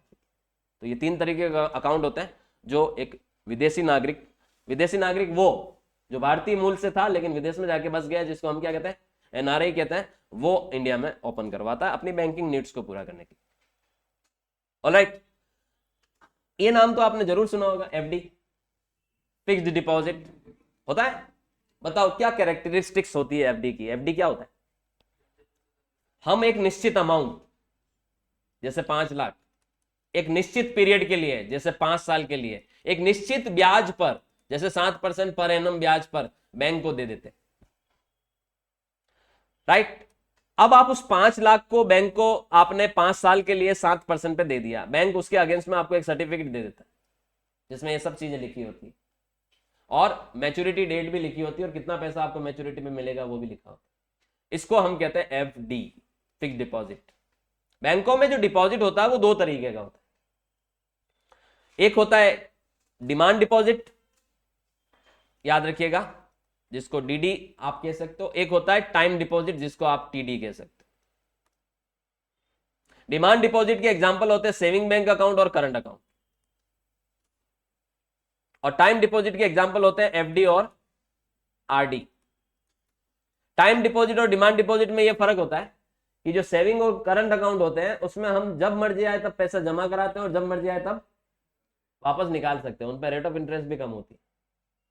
सेविंग पे थोड़ी सी होती है 2, 2.5, 3%, और करंट अकाउंट पे तो बैंक इंटरेस्ट देते भी नहीं। तो हम हमारी रोजमर्रा की जरूरतों के लिए current account, saving account open कर लेते हैं। और एफडी और आरडी खुलवाने के पीछे का मकसद होता है इन्वेस्टमेंट, जहां पर आप उस पैसे को एक समय के लिए बैंक को देते हैं, निश्चित समय के लिए, उस पर आपको ब्याज भी बैंक अच्छा देता है। और ये जो एफडी और आरडी होते हैं ये आपका, आप एक तरह से छोटी छोटी, देखिए आरडी तो क्या होगा या कि आप रेगुलर बेसिस पे इंस्टॉलमेंट में पैसा जमा कराते हुए इन्वेस्टमेंट कर रहे हो, और एफडी में एक मुश्त पैसा जाके हम बैंक को दे रहे हैं एक पर्टिकुलर टाइम पीरियड के लिए। दोनों आपके लिए फिक्स्ड रेट ऑफ इंटरेस्ट पर मिल जाते हैं सेवरल ईयर्स के लिए, आप मंथ टू काफी ईयर्स के लिए बना सकते हो, और जब चाहे तब आप इसको वापस से बीच में ब्रेक कर सकते हो। एक समय ऐसा भी हुआ करता था जब आपने अगर 5 साल के लिए एफडी बना ली तो आप उसको 5 साल पहले नहीं तोड़वा पाते थे, लेकिन आज की तारीख में ये लॉक इन पीरियड वाला सिस्टम बैंकों ने, कंपटीशन बहुत है ना मार्केट में, तो बैंकों को बिल्कुल अपना पॉलिसी जो है वो कस्टमर के फेवर में बनाना पड़ेगा। अगर वो कहीं पर भी टाइट पॉलिसी बनाएंगे तो कस्टमर उनकी वो सर्विसेज लेंगे भी नहीं। इसलिए अब बैंकों ने क्या कर दिया, एफडी और आरडी पर लॉक इन पीरियड वाला कॉन्सेप्ट हटा दिया। आप समय से पहला पैसा निकालोगे तो आपको पैसा बैंक दे देगी। मैंने 5 साल के लिए एफडी बनाई, 6ठे महीने जाके बैंक को बोल रहा हूं मेरा पैसा चाहिए, बैंक दे देगी, एफडी तोड़ देगी मेरी, लेकिन बैंक फिर मुझे वो कमिटेड रेट ऑफ इंटरेस्ट से ब्याज नहीं देगी। ब्याज क्या करेगी, काट के आपको पैसा देगी, मूलधन नहीं काटेगी, ब्याज काट देगी। ऑलराइट, समय से पहले विड्रॉ करोगे। तो एफडी और आरडी ऐसे फाइनेंशियल इंस्ट्रूमेंट्स हैं जो हम बैंक्स में जाके अपना पैसा एक निश्चित समय के लिए देते हैं बैंक को, और लोग एफडी और आरडी इसलिए भी कराते हैं क्योंकि हाई सिक्योरिटी होती है, सेफ्टी। अपना मेहनत और कमाई का जो पसीने से जो पैसा आपने कमाया है वो कोई भी व्यक्ति खा के नहीं चला जाए, तो सबसे ज्यादा सिक्योर्ड और सेफेस्ट इन्वेस्टमेंट माना जाता है बैंक में एफडी और आरडी। सर क्यों, बैंक भी तो भाग सकते हैं। मुझे बताओ एक भी बैंक का नाम जो भारत में भागा हो। हाँ, बैंक के पैसे खा के बहुत लोग भागे नहीं, लेकिन बैंक कोई भागा हो या कभी कोई बैंक बंद हुआ हो फाइनेंशियल क्राइसिस से, इंडिया का कोई बैंक आप एक भी नाम बता दो। सर क्यों नहीं, बहुत सारे सर वो भविष्य credit cooperative society, that is not bank. ये जो क्रेडिट कोऑपरेटिव सोसाइटियां आती है मार्केट में, ये आरबीआई द्वारा गवर्न नहीं होती, तो ये लुक्रेटिव ऑफर्स देती है, हायर इंटरेस्ट रेट देती है, बेनिफिट्स बताती है, कस्टमर से पैसा खींचती है, और इनको चलाने वाले चंद लोग होते हैं, और वो फिर जब अच्छा खासा पैसा बटोर लेते हैं मार्केट से और फिर फ्रॉड करके भाग जाते हैं। आप ज्यादा लालच, ज्यादा ब्याज के चक्कर में वहां जाके अपना पैसा देते हो। बैंक नहीं है वो, और मिनी बैंक भी नहीं है। एक बात बता दूं, एनबीएफसीज भी नहीं है एक तरह से, एनबीएफसीज भी आरबीआई से कंट्रोल्ड होती है, याद रखिएगा। एनबीएफसीज का जो लाइसेंस होता है नॉन बैंकिंग फाइनेंशियल कंपनीज का, वो भी एक तरह से आरबीआई से कंट्रोल होती है। ये कोऑपरेटिव सोसाइटी एक्ट के अंदर, सोसाइटी एक्ट में रजिस्टर्ड होती है कोऑपरेटिव सोसाइटीज। ये गारंटी नहीं है भैया, आरबीआई खुद कहता है कि आप ऐसी सोसाइटियों के जाल में ना आए। अब आप सोचिए ना, भारत का सबसे बड़ा बैंक कौन सा? एसबीआई। माना कि अगर एसबीआई आपको सेविंग बैंक, मान लो एफडी पर मान लो 7% ब्याज दे रहा है, सुनना, जो भारत का सबसे बड़ा बैंक है, और एक कोई छोटा मोटा सा क्रेडिट कोऑपरेटिव सोसाइटी आया है जिसका आपने कभी पहले नाम भी नहीं सुना था, और वो कह रहा मैं 12% दूंगा, कहां से लाएगा भैया वो 12%?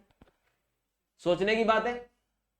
अब अपन तो क्या करते हैं, और यार बैंक तो 7% ही दे रहा है और ये सोसाइटी, क्रेडिट कोऑपरेटिव सोसाइटी 12% दे रही है, तो ज्यादा ब्याज दे रही है, हम उस लालच में आके चले जाते हैं। और बड़े बुजुर्ग नहीं कहते हैं लालच सबसे बुरी बला है, करो लालच, फंसोगे, पैसा खा जाएगी। आदर्श क्रेडिट कोऑपरेटिव सोसाइटी राजस्थान का सबसे बड़ा, आज दिन तक का सबसे बड़ा बिगेस्ट फ्रॉड करने वाली सोसाइटी, लोगों का पैसा करोड़ों करोड़ों रुपया डूब गया। मैं खुद जानता हूं ऐसे कई लोगों ने जिन्होंने जिंदगी भर का पैसा उनमें डाला और आज वो धरना प्रदर्शन में शामिल होते हैं।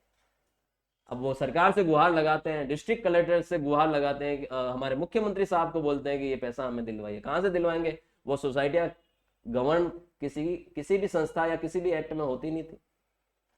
अब वो जो जिन्होंने पैसा खाया वो सब लोग जेल में बैठे हुए, हाथ खड़े कर दिए उन्होंने, अब कहां से मिलेगा आपको?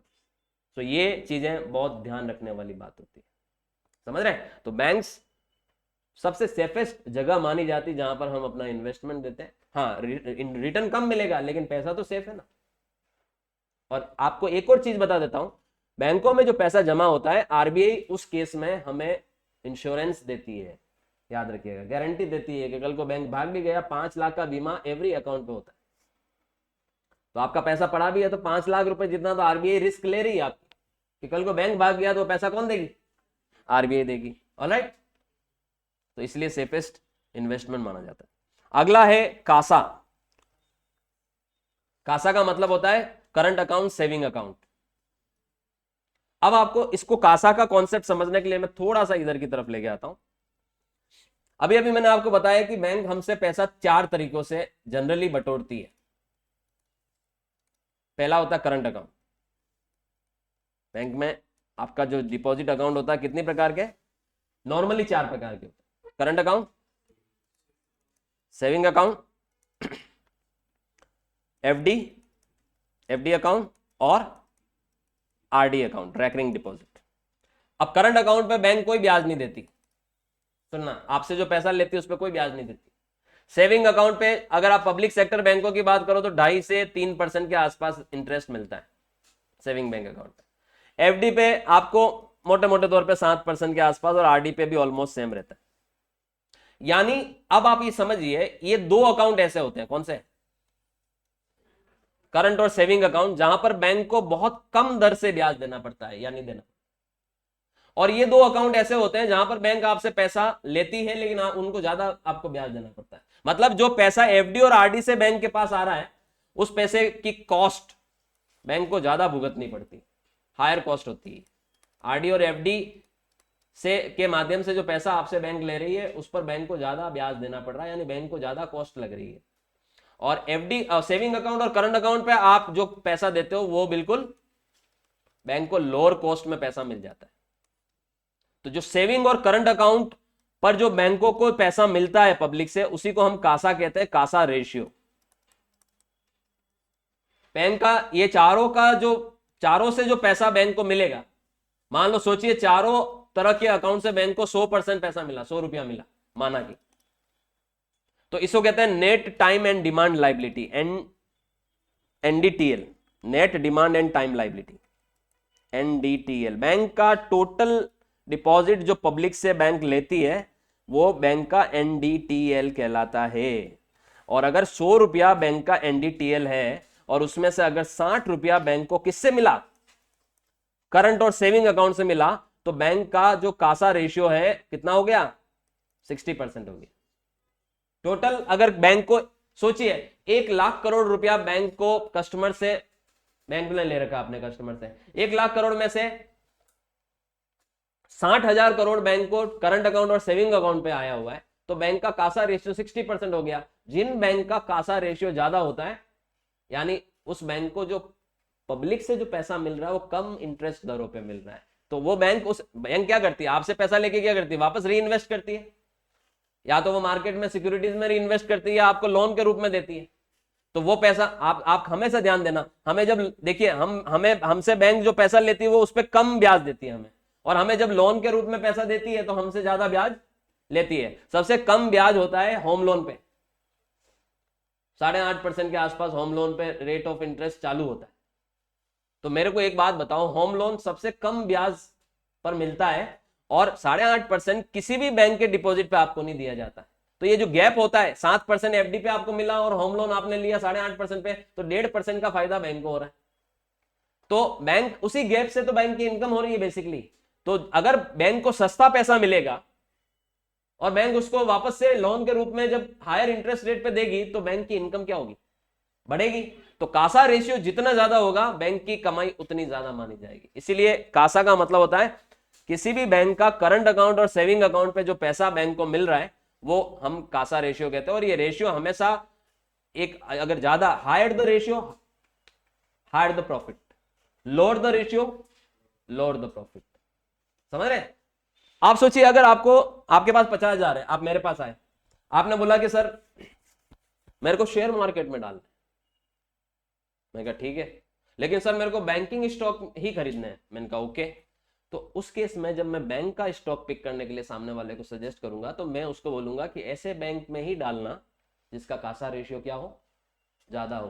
क्योंकि अगर कासा रेशियो ज्यादा होगा तो बैंक की इनकम ज्यादा होगी, और इनकम ज्यादा होगी, प्रॉफिटेबिलिटी जब बैंक की ज्यादा होगी तो लोगों का विश्वास बढ़ेगा, लोग उसमें इन्वेस्ट करेंगे और उसकी मार्केट वैल्यू शेयर की क्या होगी, बढ़ेगी। ग्रोथ स्टॉक माना जाएगा, ब्लू चिप स्टॉक माना जाएगा। तो कासा रेशियो बहुत इंपॉर्टेंट रोल प्ले करता है in the case of banking industry, याद रखिए। ऑलराइट, आगे बढ़ते हैं। एक होता सिबिल। सिबिल का मतलब होता है credit information bureau India limited.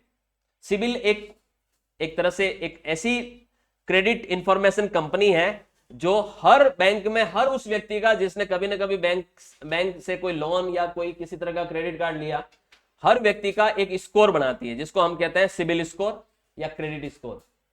याद रखिएगा, हमारा सिबिल स्कोर 300 से लगाकर 900 के बीच में होता है। कितना? 300 से 900 के बीच में होता है। और जब आप बैंक में लोन लेने जाओगे कभी भविष्य में, तो बैंक सबसे पहले आपका सिबिल स्कोर चेक करेगी। क्या करेगी? तो सिबिल एक कंपनी है जो हमारा क्रेडिट स्कोर देती है, हमें इश्यू करती है, और हर व्यक्ति का सिबिल स्कोर होता है जिसने कभी ना कभी बैंक से कोई ना कोई फाइनेंस कराया होता है। याद रखिएगा। और जितना ज्यादा सिबिल स्कोर होगा उतना ज्यादा चांसेस बनेगा आपको लोन इजीली मिलने के। और जितना आपका सिबिल स्कोर खराब होगा, एक और बात बताता हूं, सिबिल स्कोर किसी का समझ लीजिए 500 से कम है, तो जब आप बैंक में अपनी फाइल लगाओगे लोन के लिए, बैंक सबसे पहले क्या करेगी, आपके आधार या पैन नंबर से आपका सिबिल स्कोर चेक करेगी। तो वो सिबिल स्कोर, उसको जैसे ही पता पड़ा कि 500 से कम है, बैंक आपकी फाइल डायरेक्टली आगे ही नहीं बढ़ाएगी, मना कर देगी लोन देने। सिबिल स्कोर उसी का कम होता है जो कभी ना कभी जिसने बैंक से लोन लिया होता है और उसने उसको देने में डिफॉल्ट किया होता है। चेक बाउंस होना, लोन की किस्तें नहीं भरना, क्रेडिट कार्ड का पेमेंट रीपेमेंट नहीं करना, these are the various reason जिसकी वजह से सिबिल आपका क्या होता है, स्कोर डाउन होता है। सिबिल स्कोर अच्छा होगा तो बैंक आपको क्या दे देगी, लोन दे देगी। जनरली एक आइडियल सिबिल स्कोर होता है 750 पॉइंट से ज्यादा, 750 पॉइंट से ऊपर है आपका सिबिल स्कोर तो डेफिनेटली बैंक कंसीडर करेगी आगे की प्रोसेस के लिए आपको, कि हाँ आपका क्रेडिट हिस्ट्री अच्छा है, आप पैसा बैंक से लेते तो हैं जरूरत पड़ने पर, लेकिन समय पे वापस देते भी हैं। ऑलराइट, आगे बढ़ते हैं। आईपीओ, ये वर्ड आपने सुना ही होगा कभी ना कभी, इसे कहते हैं इनिशियल पब्लिक ऑफर। क्या कहते हैं? कंपनियां जब मार्केट में अपने आईपीओ लेके आती है, यानी पब्लिक से अपनी पूंजी मांगती है ना। जब कोई कंपनियां शेयर मार्केट में लिस्ट होती है, भारत के किसी भी नेशनल स्टॉक एक्सचेंज में लिस्ट होती है, तो वो कंपनियां अपना पहला पब्लिक ऑफर लेके आती है कि पब्लिक को इनवाइट करती है कि आप हमें हमें पूंजी दीजिए, आप हमारी कंपनी में ओनरशिप में पार्टिसिपेट करिए, आप शेयर खरीदिए हमारे। हम लोग क्या करते हैं, अगर हमें उसके कंपनी के विजन, मिशन, गोल सब अच्छे लगते हैं, उस कंपनी के ट्रैक रिकॉर्ड अच्छे लगते हैं, उस कंपनी की प्लानिंग अच्छी लगती है, उसके प्रोडक्ट अच्छे लगते हैं, तो हम उसके कंपनी को पैसा देते हैं और उसका आईपीओ खरीदते हैं, शेयर्स खरीदते हैं। आईपीओ का मतलब होता है किसी कंपनी द्वारा पब्लिक को अपने शेयर खरीदने के लिए इनवाइट करना, फर्स्ट टाइम कहलाता है इनिशियल पब्लिक ऑफर, आईपीओ। ठीक है। और आज की तारीख में आज की जो जनरेशन है, यंगस्टर है, इस वर्ड से बड़ी वाकिफ है आराम से कि आईपीओ होता क्या है ना। मार्केट में दुनिया भर की कंपनियां आए दिन आईपीओ लेके आती रहती है, लोग उसमें पैसा लगाते हैं, कुछ लोग उन कंपनियों के साथ लंबे समय तक बने रहते हैं, कुछ लोग आईपीओ जैसे लिस्ट होता है, अलॉटमेंट होता है, और थोड़ा सा अगर उस आईपीओ में उनको बूस्टअप मिलता है, जंप मिलता है, प्रॉफिट मिलता है, बेच देते हैं और पैसा कमाते। तो ये सब चलता रहता है। आईपीओ, कोई भी कंपनी फर्स्ट टाइम पब्लिक को ऑनरशिप ऑफर कर रही है, that is called IPO under share market. Alright. अब आप बोलोगे सर इसका बैंक से क्या लेना देना? डेफिनेटली लेना देना है। कोई भी कंपनी डायरेक्टली ऐसे ही आंख मीच करके, किसी कंपनी को मान लो 6,000 करोड़ रुपए चाहिए पब्लिक से, तो डायरेक्ट पब्लिक को थोड़ी इनवाइट करेगी, उसको बीच में अपना एक मर्चेंट बैंकर अपॉइंट करना पड़ेगा। ये जो आईपीओ आता है, इसमें एक ना एक बैंक अपॉइंट होता ही है, और बैंकों के साथ वो कंपनी अंडरराइटिंग कॉन्ट्रैक्ट भी करती है कि कल को पब्लिक ने नहीं खरीदे मेरे शेयर, तो फिर वो कौन खरीदेगा? बैंक खरीदेगा। ऑलराइट। अगला वर्ड है ईसीएस। इसको कहते हैं इलेक्ट्रॉनिक क्लियरिंग सिस्टम। ये हम ऑलरेडी पढ़ चुके हैं, शायद ऊपर आ चुका है ना, अपन उस पर डिस्कस कर चुके हैं। एक और होता है NACH, national automated clearing house. देखिए, आपने एक नाम सुना होगा एनपीसीआई। आपके यूपीआई के सारे ट्रांजेक्शन कौन मॉनिटर करता है? एनपीसीआई करता है, याद रखिएगा, national payment corporation of India. उसी की ये एक नई सिस्टम है, नेशनल ऑटोमेटेड क्लियरिंग हाउस। तो आज की तारीख में आपके चेक बहुत फास्ट तरीके से क्लियर हो जाते हैं, जो जितने भी डिजिटल ट्रांजैक्शन होते हैं हाई वॉल्यूम में हो रहे हैं, और वो बहुत फास्ट तरीके से क्लियर हो जाते हैं। तो वो सब आज की तारीख में जो एक अकाउंट से दूसरे अकाउंट में हम फंड ट्रांसफर करते हैं, और जो इलेक्ट्रॉनिक पैसा ट्रांसफर हो रहा है इधर से उधर, अभी मैं किसी से 5 लाख रुपए मांग रहा हूं, उसने अपने अकाउंट से अभी मेरे को ट्रांसफर किया, फट से मेरे पास मैसेज आ जाएगा चंद सेकंड्स के अंदर अंदर। ये सारी इलेक्ट्रॉनिक क्लियरिंग सिस्टम कौन देख रही है? एनएससीएच देख रही है, नेशनल ऑटोमेटेड क्लियरिंग हाउस, याद रखिएगा। आईटीआर नाम आपने जरूर सुना होगा, इनकम टैक्स रिटर्न को कहते हैं आईटीआर।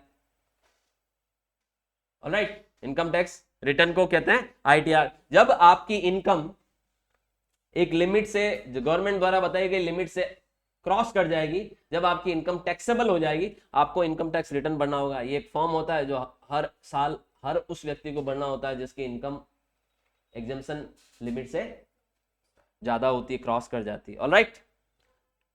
आईटीआर का क्या संबंध है सर बैंक से? ये भी बताता हूं। जब देखिए, आईटीआर वही व्यक्ति भर सकता है जिसका बैंक अकाउंट हो, और एक और बात बताता हूं, आईटीआर वही व्यक्ति भर सकता है जिसका पैन नंबर हो, और पैन नंबर के साथ आपका बैंक अकाउंट लिंक होना चाहिए। आधार और पैन आपस में लिंक होने चाहिए, आधार बैंक के साथ लिंक होना चाहिए, और आप अपना पैन नंबर को जब इनकम टैक्स के पोर्टल पर रजिस्टर्ड करते हो तो आपको अपना बैंक अकाउंट अटैच भी करना पड़ता है। वेरिफिकेशन होता है बैंक अकाउंट का, वेरीफाई होने के बाद वो लिंक हो जाता है, तभी जाके आप इनकम टैक्स रिटर्न भर सकते हो। बिना बैंक अकाउंट के आईटीआर नहीं भरा जा सकता है। इवन आपके पास पैन ही क्यों ना हो, पैन है तो भी आप आईटीआर नहीं भर सकते जब तक कि आप अपने उस इनकम टैक्स पैन के साथ अपना बैंक लिंक नहीं करवा देते हैं, याद रखिएगा। सो लिंक, कहीं ना कहीं ये सारे टर्म्स आपस में लिंक है। ऑलराइट। पैन बनाने के लिए एक संस्था है एनएसडीएल, और एक और संस्था होती है यूटीआई आईटीएसएल। दो संस्थाएं भारत में पैन कार्ड बनाती है, दोनों डिपॉजिटरीज हैं जिनमें आप, जिनको central board of direct tax ने, सीबीडीटी ने परमिशन दे रखी है। आप पैन जब भी आवेदन करते हैं, इन्हीं संस्थाओं के अंतर्गत आपको आवेदन करने होते हैं। एनएसडीएल का से तो आप पैन ऑनलाइन इजीली घर बैठे बना सकते हैं, यूटीआई आईटीएसएल का पैन उनके एजेंट के जरिए बनाया जाता है, याद रखिएगा। अगला वर्ड है यूपीआई, यूनिफाइड पेमेंट इंटरफेस। हम सब यूपीआई यूज कर रहे हैं आज की तारीख में, गूगल पे, फोन पे, ये सब क्या है? भीम ऐप, ये सब क्या है? ये सब यूपीआई है। यूपीआई ट्रांजेक्शन्स सबसे ज्यादा इंडिया में ही हो रहे हैं आज की तारीख में, और यूपीआई को मॉनिटर कर रही है national payment corporation of India NPCI, और पूरी तरह से रेगुलेटेड है आरबीआई के जरिए। ध्यान देना, यूपीआई ट्रांजेक्शन जब आप एक अकाउंट से दूसरे अकाउंट में अपने मोबाइल डिवाइस से ही पैसा इधर उधर करते हो, क्यूआर कोड से इधर उधर करते हो, रजिस्टर्ड मोबाइल नंबर से इधर उधर करते हो, अकाउंट नंबर से इधर उधर करते हो, ये सारी फैसिलिटीज यूपीआई मानी जाती है। याद रखिए। एक और होता है LAF, liquidity adjustment facility. RBI की मॉनेटरी पॉलिसी कहलाती है एलएएफ, याद रखिएगा, एक टूल है आरबीआई का मॉनेटरी पॉलिसी का। रिजर्व बैंक ऑफ इंडिया, देखिए मैं आपको एलएएफ के बारे में भी थोड़ा सा बता देता हूं यहां पर। आप लोगों ने ये दो वर्ड जरूर सुना होंगे, एक रेपो रेट सुना है, और एक होता है रिवर्स रेपो।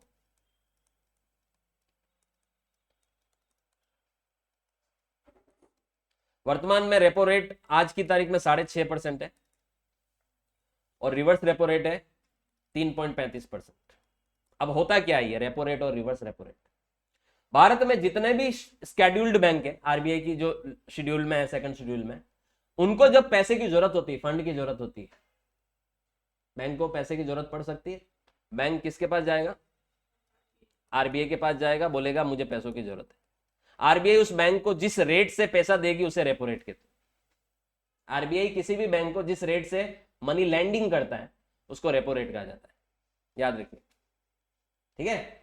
और जब आरबीआई जिस रेट से बैंक से पैसा लेती है, देखो बैंक को किस रेट से पैसा देती है वो रेपो रेट कहलाएगी, और जिस रेट से बैंक से पैसा लेगी वो रिवर्स रेपो रेट कहलाएगी। तो ये रेपो रेट और रिवर्स रेपो रेट, हमेशा रेपो रेट ज्यादा ही होगी। और आरबीआई जो एलएएफ लिक्विडिटी एडजस्टमेंट फैसिलिटी के अंतर्गत क्या करती है, समय समय पे रेपो रेट और रिवर्स रेपो रेट में बढ़ोतरी और कटौती करती रहती है। अब आप बोलोगे सर ऐसा करने से क्या होगा, बताता हूं ऐसा करने से क्या होगा। सोचिए अगर आरबीआई ने रेपो रेट बढ़ा दी, जैसे अभी 6.5% है, कल को आरबीआई ने 7% कर दी, सुनना ध्यान से, तो इसका क्या असर पड़ेगा बताओ। सर बैंक को जो पैसा आज 6.5% पे मिल रहा है वो 7% पे मिलेगा, तो बैंक को पैसा मिलना महंगा हो जाएगा, महंगा पड़ेगा। अच्छा ठीक है, बैंक को महंगा पड़ेगा, बैंक उस पैसे को क्या करती है, पब्लिक को लोन देती है, तो बैंक भी अपनी बैंक रेट्स क्या करेगी, बढ़ा देगी। तो रेपो रेट बढ़ोतरी होने से बैंकों की लोन की रेटें बढ़ जाएगी, और लोन की रेटें बढ़ेगी तो फिर आदमी लोन लेना कम करेगा। समझ रहे हो, मार्केट में मनी का सर्कुलेशन कम हो जाएगा, लोन महंगे होंगे तो मनी का सर्कुलेशन कम हो जाएगा। तो जब मार्केट में मनी का सर्कुलेशन कंट्रोल करना हो तब रेपो रेट बढ़ाई जाती है आरबीआई, और जब मनी का सर्कुलेशन बढ़ाना हो तो रेपो रेटों में कटौती की जाती है। आज ये 6% कर दे अगर, तो बैंक के पास ज्यादा कम रेट पर पैसा मिलने लगेगा, बैंक अपनी लोनों की रेटें भी कम करेगा, लोन्स की रेट्स भी कम करेगा, पब्लिक ज्यादा लोन लेने लगेगी, ज्यादा पैसा मार्केट में आएगा, ज्यादा चीजें खरीदी जाएगी, तो मनी का सर्कुलेशन फ्लो बढ़ेगा। तो आरबीआई ये जो एडजस्टमेंट करती है इसी को एलएएफ कहा जाता है, लिक्विडिटी एडजस्टमेंट फैसिलिटी, याद रखिएगा। अगला है LTV, loan to value ratio. ये एक रेशियो है जहां पर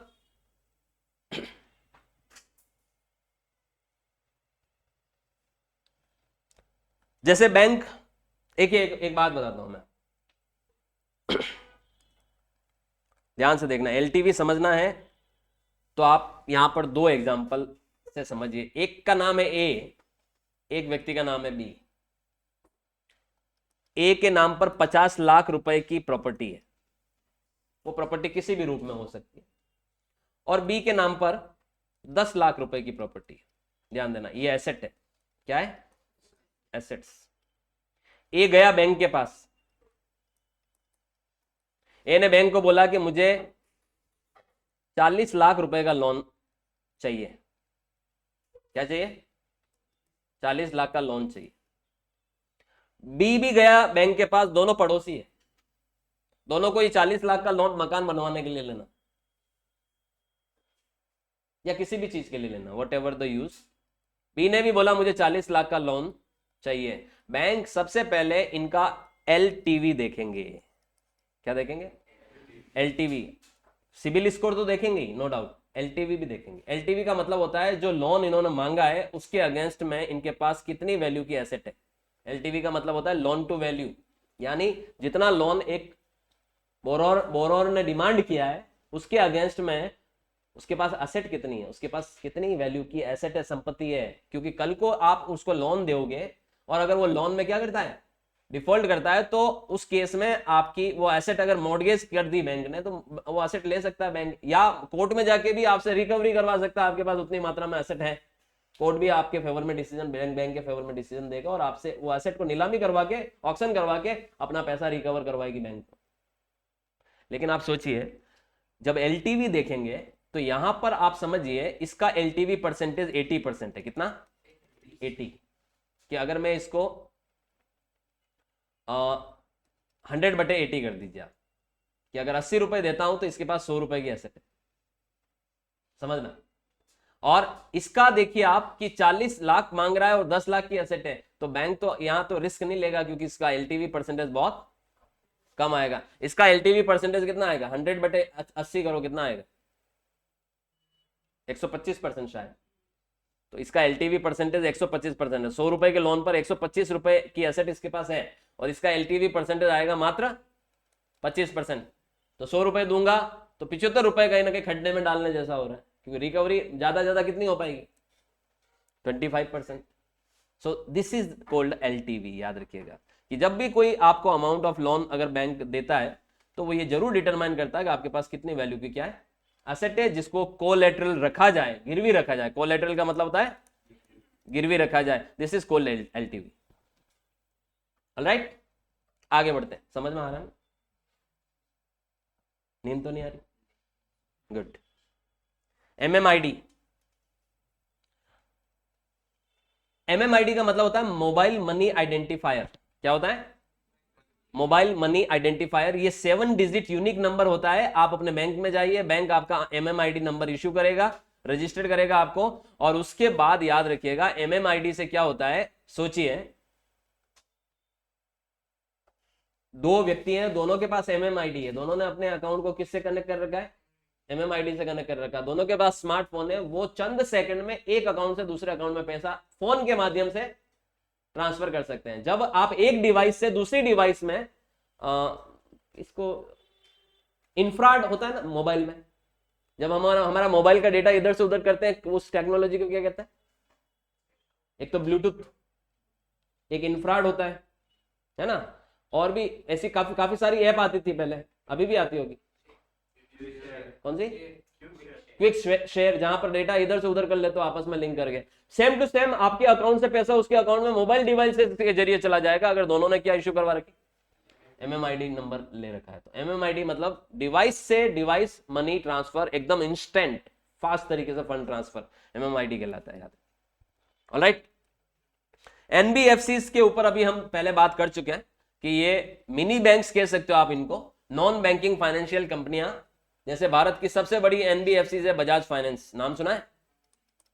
Bajaj finance consumer durable loans देती है बजाज फाइनेंस, और ये एनबीएफसी है ना। तो hero MotoCorp finance, hero finance, hero की भी फाइनेंस कंपनी है, बजाज की फाइनेंस कंपनी है, Punjab national bank housing cooperative NBFC है हाउसिंग का, है ना। एचडीएफसी का भी हाउसिंग का एनबीएफसी है। तो कई सारी एनबीएफसी है मार्केट में। ये सब आरबीआई के प्रोविजंस के अंतर्गत गवर्न होती है, रेगुलेट होती है, और ऑलमोस्ट बैंक जैसी सारी फैसिलिटीज होती है, देती है। और इनको सिर्फ यही ध्यान रखना है, ऑलमोस्ट बैंक है, बस बैंक का लाइसेंस नहीं इनके पास। अब आप बोलोगे कि सर भारत में जब बैंक है तो कोई आदमी, जैसे सर क्या करती है, मैंने क्या करती है, मैंने कहा ये लोन देती है। तो आप बोलोगे सर लोन तो बैंक देता है।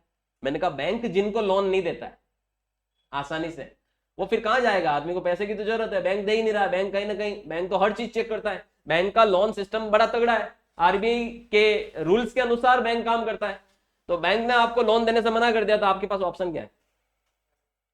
प्राइवेट, ये एनबीएफसी के पास जाओगे, तो ये नॉन बैंकिंग फाइनेंस कंपनियां जो है वहां पर आप जाओगे, फाइनेंस कंपनियों से हायर इंटरेस्ट रेट पे लोन दोगे। सर इनकी दुकानें कैसे चलती है? ऐसे चलती है, जिनको बैंक मना करता है वो ग्राहक इनके पास जाता है।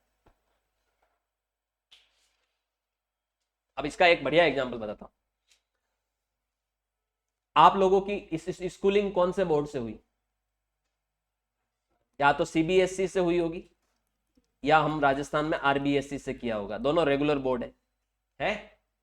अब आप सोचो कोई बंदा आरबीएसई और सीबीएसई दोनों बोर्ड से लगातार फेल हो रहा है, 10वीं में 2 बार फेल हो गया, 3 बार फेल हो गया, पास ही नहीं कर पा रहा, मैथ्स की एबीसीडी नहीं आ रही उसको, इंग्लिश का पेपर पास नहीं कर पा रहा, मैथमेटिक्स का पेपर पास नहीं कर पा रहा, 3 बार ट्राई कर चुका, 3 साल खराब हो गए, तो फिर उसके पास इनसे नहीं पास कर पा रहा है, तो वो जाएगा फिर प्राइवेट बोर्ड की तरफ, ओपन बोर्ड की तरफ। तो मार्केट में ऐसे कई सारे ओपन बोर्ड है जहां पर वो अपना एडमिशन लेगा, और बहुत सारे उन ओपन बोर्ड के फ्रेंचाइजी ले लेके बैठे हुए लोग हैं मार्केट में, तो वो लोग वहां एडमिशन लेगा, वहां पर वो उन सब्जेक्ट्स को क्विट मार देगा जिन सब्जेक्ट्स में वो पास नहीं हो पा रहा, और वो ओपन बोर्ड से पास करेगा।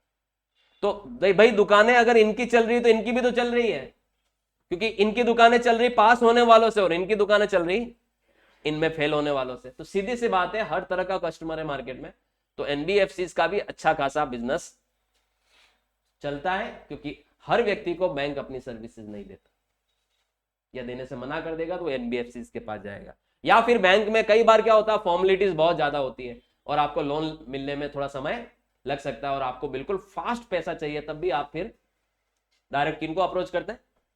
एनबीएफसी को अप्रोच करते हैं। ऑलराइट, एक वर्ड अभी अभी मैं पहले ही बता चुका हूं, NPCI, national payment corporation of India, ठीक है। तो एनपीसीआई क्या करती है, ये एक जैसे सेटलमेंट सिस्टम है भारत में, ध्यान देना, ठीक है। तो एनपीसीआई के जरिए ही आपका यूपीआई पूरा मैनेज होता है, बेसिकली आरबीआई के अंतर्गत चलता है, और सारे बैंकों का आपस में इंडियन बैंक एसोसिएशन बना हुआ आईबीए, उनके अंतर्गत आपका जो डिजिटल लेन देन होता है वो एनपीसीआई कंट्रोल करती है।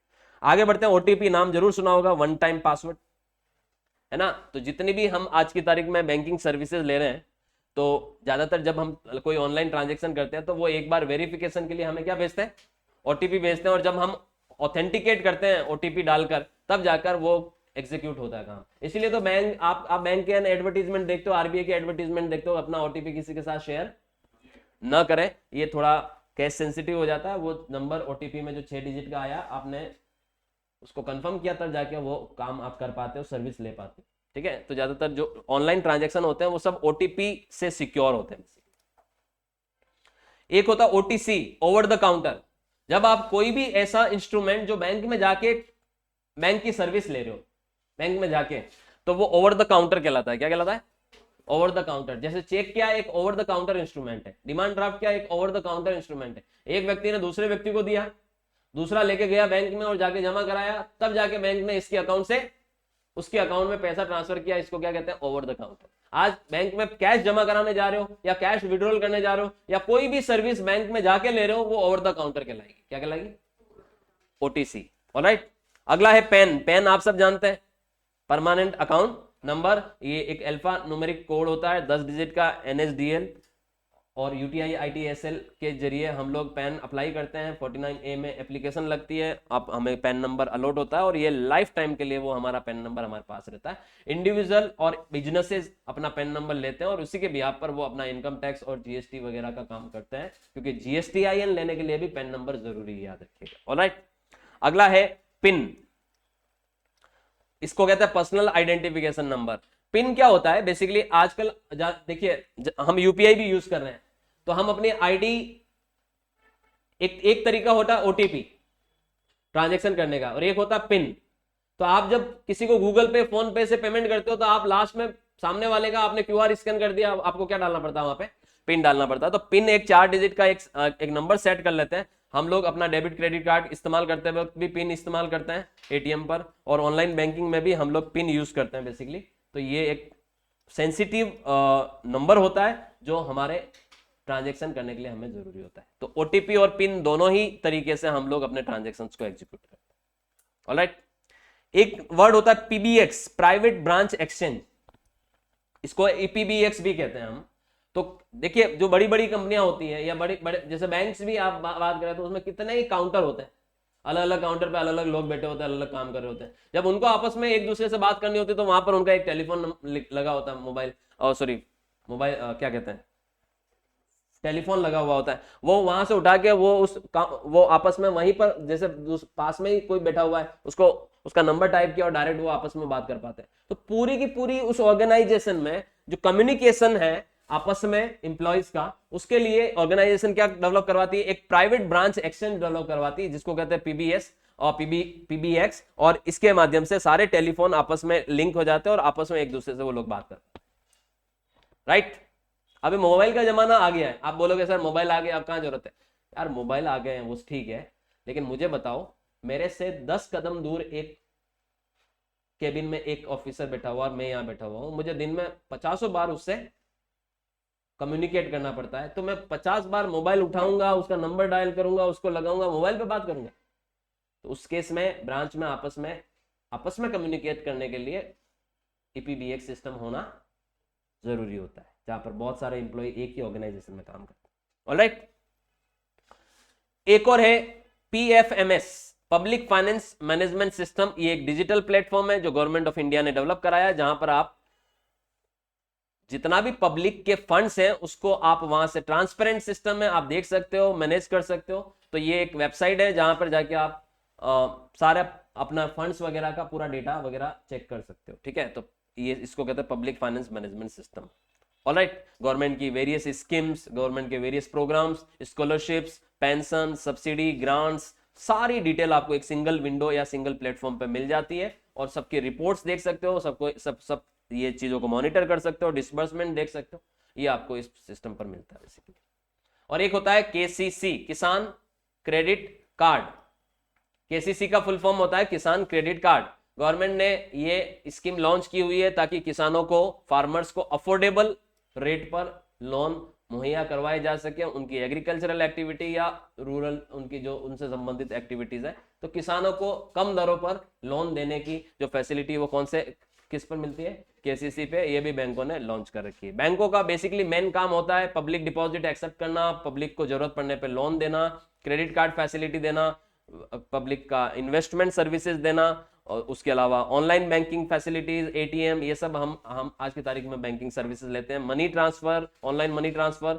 बैंक आपको लॉकर फैसिलिटी भी देता है जहां पर आप अपना सेफ्टी डिपॉजिट वहां पर रख सकते हैं। फाइनेंशियल एडवाइस भी देता है जरूरत पड़ने पर बैंक आपको, और बैंक आपको कई तरह के इंश्योरेंस भी आज की तारीख में ऑफर करने लगते हैं। यानी बैंक भी आज की तारीख में सारे काम करते हैं, सिर्फ वो एक ट्रेडिशनल बैंकिंग सर्विसेज तक ही सीमित नहीं रहे। बैंक आज की तारीख में हर तरीके काम करते हैं। इवन बड़ी बड़ी जो कंपनियां होती हैं उनको बैंक रिकवरी एजेंट की तरह भी काम करते हैं, उनके डेटर्स की रिकवरी करवाने के लिए। ऑलराइट, और बेसिकली अगर हम बात करें आज की तारीख में, तो भारत की जो इकोनॉमिक ग्रोथ है उसमें सबसे बड़ा योगदान जिस इंडस्ट्री का, वो बैंकिंग इंडस्ट्री है। और कुछ टर्म्स भी हैं जिनको मैं डिस्कस करना चाहूंगा। अगर अवेलेबल बैलेंस का मतलब क्या हुआ, आपके अकाउंट में कितना पैसा है। बैलेंस मतलब डेबिट और क्रेडिट के बीच का डिफरेंस, ठीक है, डेबिट ट्रांजैक्शन और क्रेडिट ट्रांजैक्शन के बीच का डिफरेंस। ब्रांच मतलब किसी भी बैंक की एक लोकल ऑफिस, ठीक है। बेस रेट, जिस रेट से बैंक अपने कस्टमर को क्या देती है, लोन देती है। बैंक चार्जेस, बैंक के सर्विसेज पर अगर बैंक कोई चार्जेस ले रही तो उसको हम बैंक चार्जेस कहते हैं। कैशबैक, बैंक कई बार अपने कस्टमर को क्रेडिट कार्ड वगैरह इश्यू करती है और उस पर कैशबैक फैसिलिटी होती है, जहां पर आपको वापस आपका पैसा एक सर्टेन अमाउंट मिल जाता है। क्रेडिट हिस्ट्री, ये सिबिल स्कोर, जिसके ब्याज पर बैंक आपको लोन देती है, याद रखिएगा। कोलेटरल, जब आपको बैंक लोन देती है तो उसके अगेंस्ट में बैंक आपसे कुछ ना कुछ गिरवी रखती है, उसको कहते हैं कोलेटरल। Compound interest,